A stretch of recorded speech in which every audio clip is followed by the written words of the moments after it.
नीतीश कुमार है। इसलिए नीतीश कुमार पर जो प्रश्न उठाते हैं पहले अपने गिरेबान में झांक के देखें।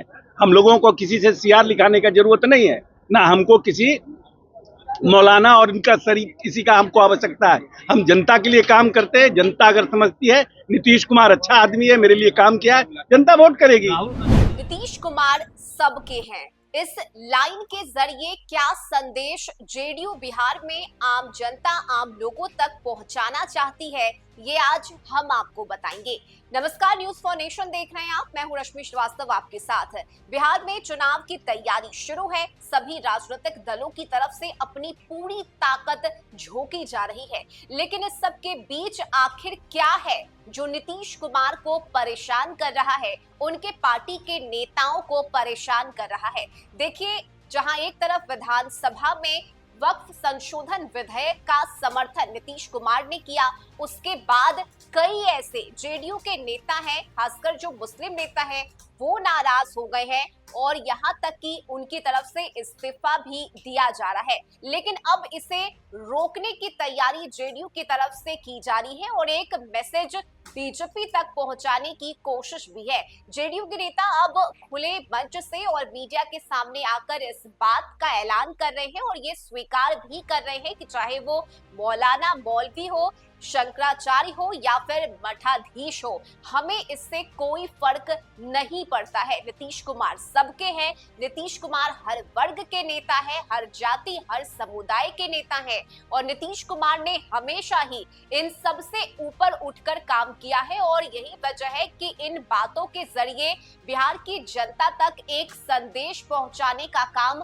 जेडीयू के नेता कर रहे हैं, ताकि इसका नुकसान चुनाव में जेडीयू को ना उठाना पड़े। देखिए, जहां एक तरफ बीजेपी को लेकर मुस्लिम वोट बैंक की अगर हम बात करें तो उसका एक खास असर देखने को मिलता है और कहीं ना कहीं मुस्लिम का वोट बैंक बीजेपी से दूर है और आरजेडी को इसी का फायदा मिलता है। लेकिन इस सब के बीच जेडीयू का क्या जेडीयू का बीजेपी के साथ रहना उसके लिए नुकसानदायी है या फिर ये सौदा फायदे का है? और यही वजह है कि अब नपा तुला जो बयान है वो जेडीयू के नेताओं की तरफ से दिया जा रहा है। साथ ही जेडीयू के नेता अब ये भी कह रहे हैं कि हमारे मुखिया ने यानी कि नीतीश कुमार ने हर वर्ग के लिए काम किया है, चाहे वो मुस्लिम के लिए करना हो या फिर हिंदू के लिए, यानी कि जाति के आधार पर नीतीश कुमार काम नहीं करते हैं और यही संदेश लगातार जेडीयू नेताओं की तरफ से दिया जा रहा है।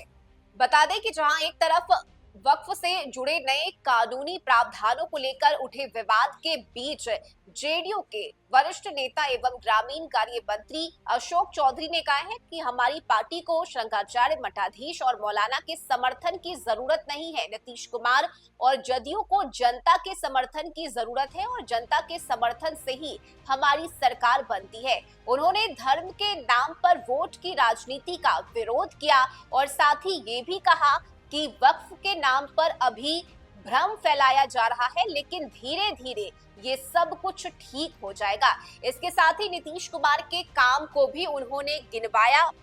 जेडीयू के नेताओं का कहना है कि नीतीश कुमार की वजह से राज्य में शांति है, दंगे फसाद बंद है, कब्रिस्तानों की घेराबंदी कर दी गई है, मदरसा शिक्षकों को वेतनमान दिया जा रहा है, मदरसों का आधुनिकीकरण किया जा रहा है, साथ ही उर्दू शिक्षकों की बहाली भी की जा रही है। साथ ही उनका कहना है कि राज्य में मुसलमानों को पता है कि नीतीश कुमार ने उनकी आने वाली पीढ़ियों के हक के लिए काम किया है और लोग इसी आधार पर नीतीश कुमार को वोट देते हैं। जाति और धर्म के नाम पर जेडीयू ने कभी भी राजनीति नहीं की है। साथ ही आपको बता दें कि जेडीयू के नेता, मंत्री, विधायक ये मानते भी हैं कि भाजपा की सरकार में शामिल होने के बावजूद मुसलमानों के लिए चलने वाली राज्य सरकार की कोई योजना कभी बाधित नहीं हुई है और नीतीश कुमार की यह एक बड़ी उपलब्धि भी है कि नीतीश कुमार सबको साथ लेकर आगे बढ़ने का हुनर जानते हैं, हौसला रखते हैं।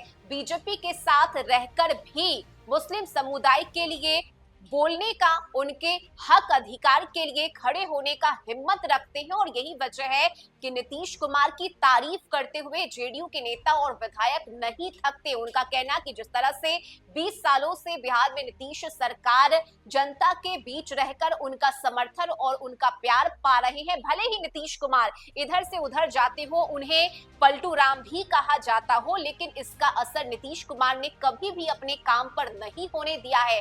और यही वजह है कि जनता के लोकप्रिय नेताओं में से एक नीतीश कुमार है और जनता का फुल सपोर्ट और प्यार नीतीश कुमार को हमेशा से ही मिलता आया है। हालांकि इस तरह से लगातार मीडिया के बीच बयान देना जेडीयू के नेताओं का, क्या इसका फायदा वोट बैंक में मिल पाता है विधानसभा चुनाव में, या फिर बीजेपी के साथ रहना जेडीयू के लिए नुकसानदायी साबित होता है, इसके लिए इंतजार करना होगा। और इस बार का विधानसभा चुनाव बड़ा ही दिलचस्प मोड़ लेता हुआ नजर आ रहा है। कई सियासी रंग इस बार विधानसभा चुनाव में देखने को मिल रहे हैं। ऐसे में नेताओं की प्रतिक्रिया का कितना असर चुनाव पर पड़ता है, ये बड़ा दिलचस्प होगा देखना। और जनता किसके सपोर्ट, किसके समर्थन में जाती है, इसके लिए इंतजार करना होगा। फिलहाल नीतीश कुमार को लेकर आपकी क्या राय है, आप कमेंट करके हमें जरूर बताइएगा। और बिहार की तमाम राजनीतिक गलियारों की हलचल क्या कुछ है, हम आप तक जरूर लेकर आते रहेंगे, पहुंचाते रहेंगे तमाम खबरें। फिलहाल के लिए बस इतना ही। आप देखते रहिए न्यूज़ फॉर नेशन।